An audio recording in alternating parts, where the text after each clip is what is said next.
tan cercano a él, no somos tan amigos de ellos y no tan próximos.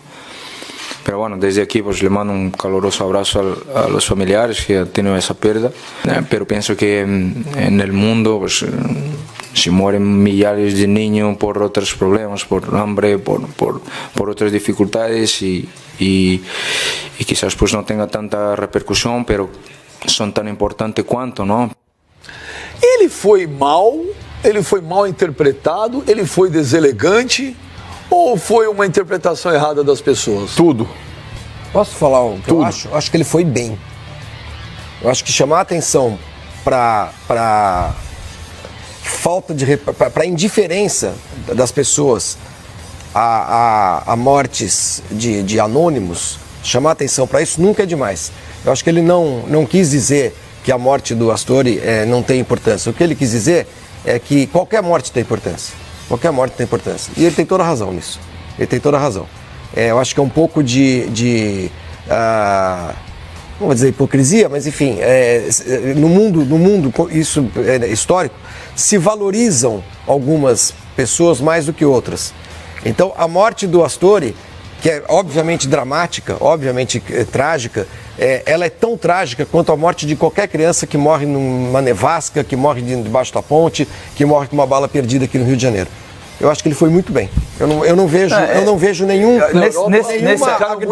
Nesse aspecto, sim. Mas olhando as declarações anteriores, ele, por exemplo, não tem respeito ao Pelé, à história do Pelé. E aí me pareceu ele não ter respeito a outro companheiro de profissão. É claro que nós devemos ter preocupação. Mas você acha que houve desrespeito ao Astori? Em que momento ele começa falando que eu achei a família? Não, ele termina falando isso. Ele começa falando que ele não era tão próximo do atleta. Eu achei que foi desrespeito a um companheiro de profissão. Porque ele só foi perguntado porque ele é um companheiro de profissão. O último time dele foi na Itália. Ele jogou contra o Astori. Acho que devia ter um pouco de sensibilidade. É claro que você não pode virar as costas para os outros problemas. Mas você tem que ser solidário a um companheiro de ele falou, profissão. Ele começa só a ouvir. Flavinho, ele tentou consertar. Ele foi muito mal. Não. Vou ouvir. A entrevista está na ordem. Ele começa dizendo que não era tão próximo, ele está sendo honesto. Não era tão próximo, talvez eu não o conheça, enfim. Mas a pergunta é se ele sentiu muito o que aconteceu. Ele fala, a pergunta é se a morte... A pergunta... Põe de novo, vamos botar de novo. A pergunta é se a morte do Astori afeta o Paris Saint-Germain. Essa que era a pergunta. Então coloca de novo aí, produção. Vamos colocar de novo aí, vamos ouvir o que o Daniel Alves falou. Vamos lá. Não, eu penso que afetados não, porque quizás não estemos tan cercano a él, não somos tan amigos de ellos y no tan próximos. Pero bueno, desde aquí pues le mando un caluroso abrazo a los familiares que han tenido esa pérdida. Pero pienso que en el mundo pues, si mueren millares de niños por otros problemas, por hambre, por otras dificultades y quizás pues no tenga tanta repercusión, pero son tan importantes cuanto, ¿no? Ele foi infeliz, cara. Pode falar? Foi infeliz. Mas ele... Falou alguma mentira ali? Mas, Flavinho, uma coisa você não pode associar a outra. Com todo respeito à sua opinião, e eu respeito muito, mas é claro que crianças morrendo pelo mundo também tem que ser notada sim, tá certo? E alguém tem que fazer alguma coisa. Inclusive quem pode ajudar, os jogadores que têm aí um apelo popular muito grande, eu acho que tem que ajudar também. Mas você não pode associar uma situação a outra. Quando você tem um país fragilizado, está todo mundo muito sensível ao que aconteceu. Ele tratar essa situação com a indiferença que ele tratou, com a frieza que ele tratou, eu achei extremamente indelicado da parte dele. Ele pode fazer uma campanha, Flavinho, para salvar as crianças do mundo, eu acho que seria muito legal. Mas quando você associa uma situação com a outra, você acaba meio que tirando o foco da morte do rapaz. Flavinho, foi uma fatalidade. Flavinho, ele foi extremamente infeliz essa declaração do Daniel Alves e eu repudio, cara. Eu acho que ele foi insensível. Claro que foi. E aí eu concordo com o Edmundo. Não é o fato do cara ser amigo do cara. O fato é que é a profissão dele. Porque pode acontecer com ele. De ontem para hoje, ele deu essa entrevista ontem. De ontem para hoje, ele dormiu na concentração para enfrentar o Real Madrid hoje, né? Sim. É um jogo lá super importante. Poderia ter acontecido com ele. Eu acho que você tem que estar... Porque a discussão, minha humilde opinião, ela é mais ampla, ela é maior, é de um controle maior.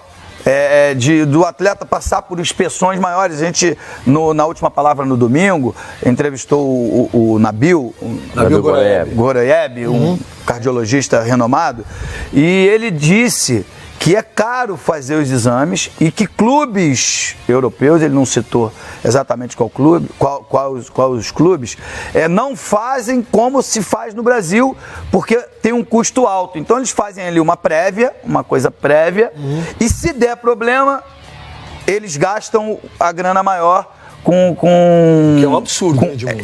Isso, mas é disso que a gente está falando. Claro. Entendeu? Claro, quero dizer, eu acho que ele poderia dizer, ele poderia ter sido mais solidário a um companheiro de profissão. É claro, cara, que tudo que eu puder fazer, tiver ao meu alcance, para que crianças não morram de fome, com bala perdida, ou abandonadas aí, mundo afora, eu acho que tem que ser feito. Eu só não mas acho tem que ter sensibilidade também. Eu acho que ele não foi com um companheiro de profissão. Acho que ele não foi indiferente. Ele não teve sensibilidade com o mundo dele, que é o mundo do futebol. Não, ele não teve um excesso de sensibilidade, talvez. Acho que ele não foi indiferente. A pergunta foi, a morte do rapaz... Ele chamou a atenção. Quando o Senna morreu num acidente, os pilotos não foram solidários, porque o que poderia ter acontecido com qualquer um deles? Eu vou te contar o que aconteceu quando o Senna morreu, que no dia anterior morreu o outro piloto, o piloto austríaco, Roland Ratzenberger, e no dia seguinte morreu o Ayrton Senna. E a repercussão da morte do Ayrton Senna, ela foi um quinquilhão maior do que a morte do Ratzenberger, né? Ou seja, o mundo dobrou, todo mundo chorava, se descabelava e tal.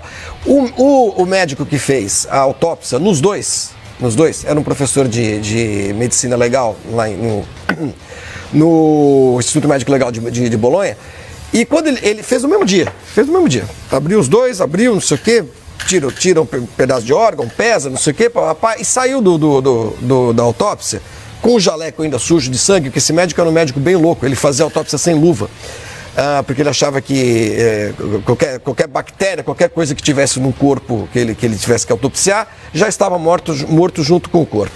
E ele foi dar uma aula de ética médica com o jaleco todo sujo de sangue. E ele deu a aula aos seus alunos dizendo o seguinte: o que nós estamos vivendo aqui hoje, na Itália, é um grande absurdo, no mundo é um grande absurdo, porque tem morte da Série A e tem morte da Série B. Tem aqui um rapaz austríaco que morreu, que ninguém está dando a menor bola para esse cara. Está lá, morto do mesmo jeito que o outro. E o outro que era um ídolo, que era um cara importante na corrida, tal, não sei o que lá, cuja morte é considerada muito mais importante e relevante do que a morte do outro. É um pouco o sentido disso que o Daniel... Eu discordo também. Eu discordo também. Discordar. Eu estou dizendo, eu estou relatando... A morte é igual para os dois. Exato. Agora, você não pode... Isso, gente, é normal. Uma personalidade mundial acontece um negócio, isso é notícia. Agora, não que as pessoas... Gente, isso é normal. Veja, ou não é normal? O Astori era jogador da seleção da Itália, convocado para o último jogo. Cara, mas eu não preciso dessas informações, todas eu tenho, Pascoal. Um cara importante. Eu sei. Ele é tão importante quanto uma criança que morre de fome na Sim, mas ninguém... Flávio, você... só isso. Tudo Quando bem, alguém chama a atenção para isso, positivo, eu acho positivo. Ótimo chamar a atenção para esse fato. Eu acho que você não precisa se derreter em lágrimas porque o Astori morreu. Não. Não é isso. E fazer... Que frieza. Não é frieza, gente. Você não precisa supervalorizar a morte do cara. Em detrimento de outras. Quando alguém... Ele não está desvalorizando a morte do Astori. Eu acho que ele desvalorizou. Ele só está dizendo... Por quê, mano? Eu acho que ele foi muito frio, Flavinho. O que você ele foi muito frio, cara. Parecia que ele estava falando a respeito de uma torrada que queimou no café da manhã dele, cara. Não é verdade. Sabe, tipo, não é verdade. Eu achei extremamente deselegante. Um país ali extremamente sensibilizado com o que aconteceu.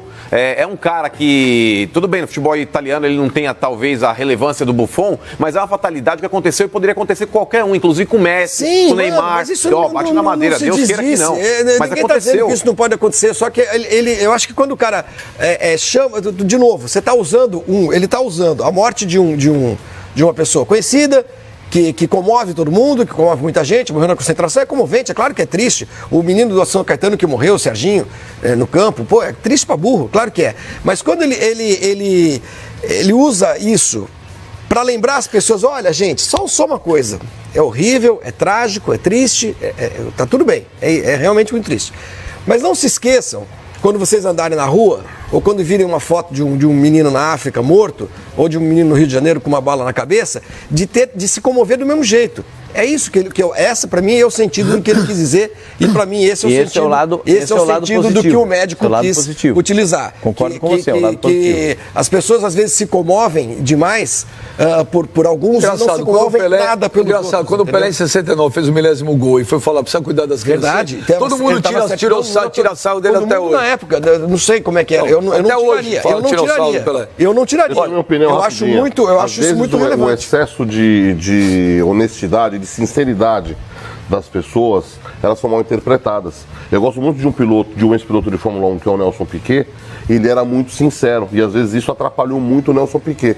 Eu entendi perfeitamente o que o Daniel Alves quis dizer. Eu não teria feito o que ele fez. Talvez eu até pensaria o que ele pensou, mas eu não teria falado o que ele falou. Imagina se o italiano dissesse isso a respeito de um brasileiro. Você está falando do que aqui? Esse excesso de sinceridade do Daniel Alves ou atrapalhou. Como é que tá? Você até está correto. Se fosse o inverso, Cassino, você está chamando o italiano de babaca agora. A questão ela é muito, muito, muito mais profunda do que essa nossa discussão. Vou repetir. O excesso de sinceridade, às vezes, ele é mal interpretado e ele complica a vida, como pode estar aí. Olha, muita gente falando mal do Daniel Alves. Tá aí um problema que o Pascoal não tem.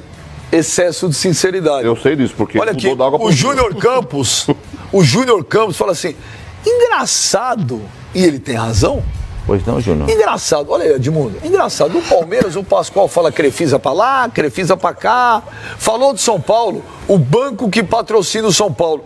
Você não pode falar o nome do banco, é Banco Inter. Meu senhor. Palmas pro Júnior Campos. Eu digo patrocinador do Palmeiras e digo patrocinador. Não, você fala Crefisa e o São Paulo falou um banco aí. Quer que manda buscar, vai ficar ruim pra você. Pode pôr. Não, melhor eu vou te poupar. Não, mas o Pascoal é verdade. O Pascoal fala, eu falo do patrocinador, eu falo patrocinador do time e falo patrocinador do outro. O banco chama Banco Inter. E só para dizer para você que está aí em casa, e você que é São Paulino, sabe que tem muita gente no São Paulo que acha que não deveria ter esse patrocínio na camisa.